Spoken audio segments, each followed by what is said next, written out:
Terminadas as análises de desempenho das equipas dos Palop na Olimpíada, retorno às análises de algumas partidas que tiveram lugar neste grande evento. E atendendo a pedidos, a partida de hoje refere-se a um embate da nona rodada, quando a equipa Open de Angola enfrentou a fortíssima equipa de grandes mestres da Austrália. E algo aconteceu no tabuleiro 1, aonde estava o mestre FIDE Sérgio Miguel de Angola e o grande mestre Temur Kubokarov da Austrália. A análise depois da vinheta.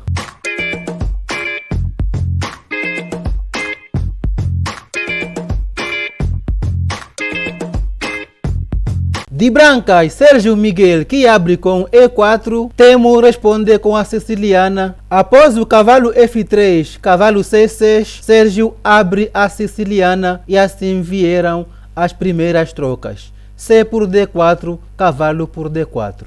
E o Temur resolve entrar na variante dragão acelerado da defesa siciliana. E o Sérgio segue colocando as peças em jogo. Não é hora de trocar peças, apenas desenvolver as peças. Cavalo F6, bispo E2 e o Temur faz o seu roque. O Sérgio segurou um pouco o roque. Primeiro fez o cavalo B3, recusando a troca de cavalos. E após o D6, aí sim fez o roque o Sérgio Miguel. Bispo E6, o Temur segue desenvolvendo as peças e o Sérgio manda o F4, sem medo de nada. Dama C8 e o Sérgio faz o rei H1, colocando o rei em maior segurança, se livrando de futuros cheques na diagonal.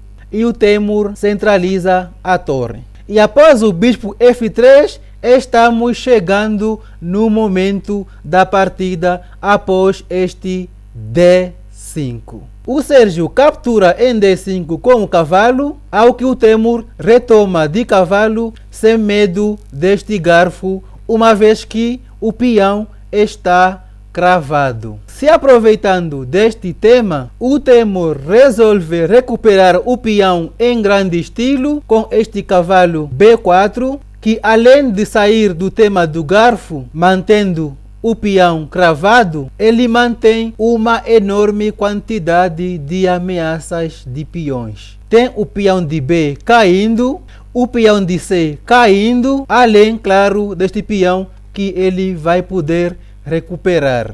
Com isso, o Temur achava que estava no controle da situação. Enganou-se, porque aqui o Sérgio Miguel fez o lance brilhante da partida.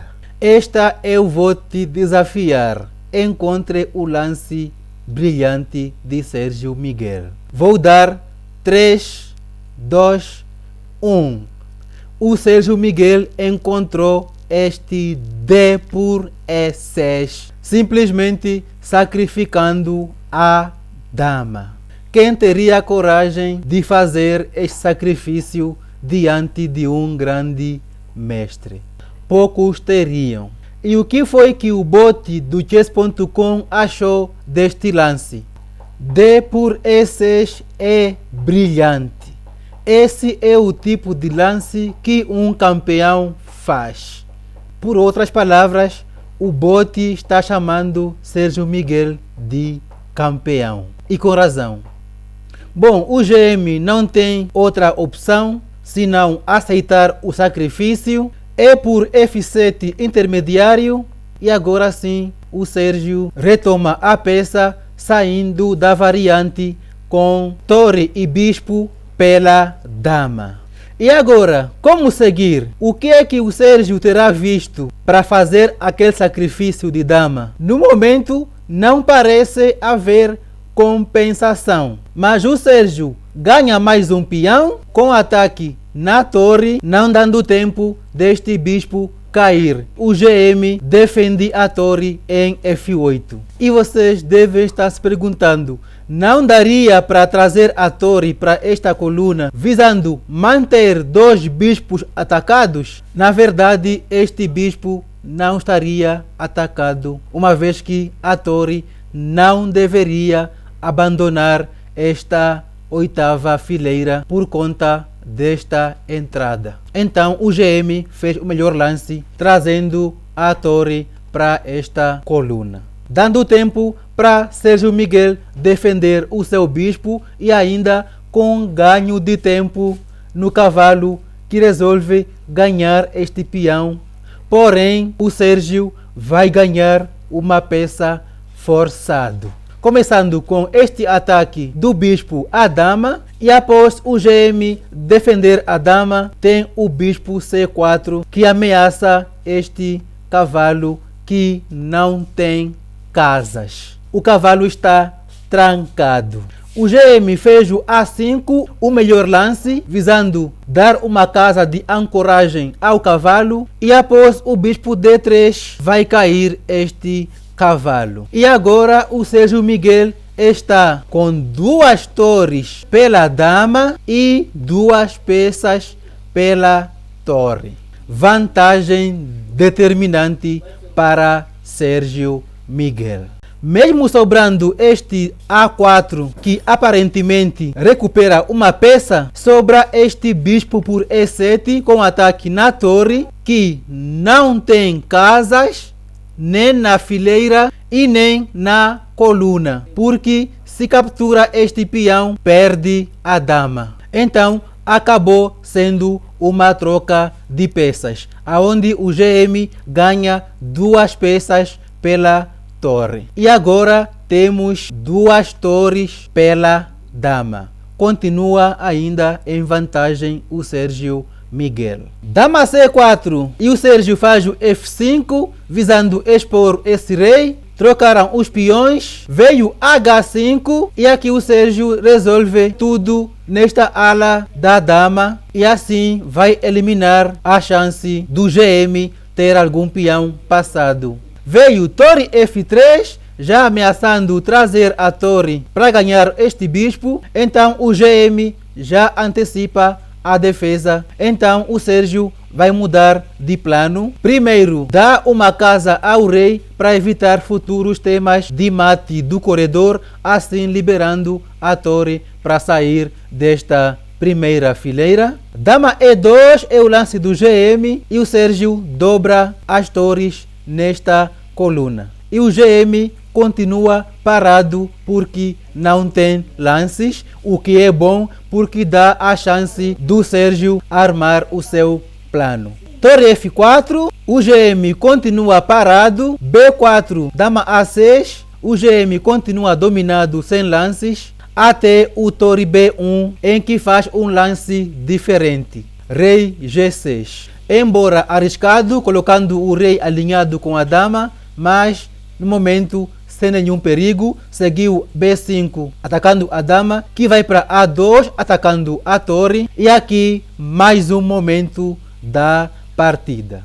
Entre lances como voltar a dobrar na coluna F, Sérgio deu este cheque visando atrair o rei para esta quinta fileira e deu certo. O GM acabou caindo no golpe. Veio o sacrifício de cavalo e depois o torre D1 já com temas de mate. Aqui teria mate se o rei já estivesse nesta casa de H2. Por isso Sérgio precisou primeiro defender a sua torre e agora sim já tinha o H2. Primeiro avançou o peão e agora sim, depois do dama A4, mais um lance que a engine não chamou de brilhante, mas para mim este rei H2 é um lance brilhante, simplesmente entregando a torre.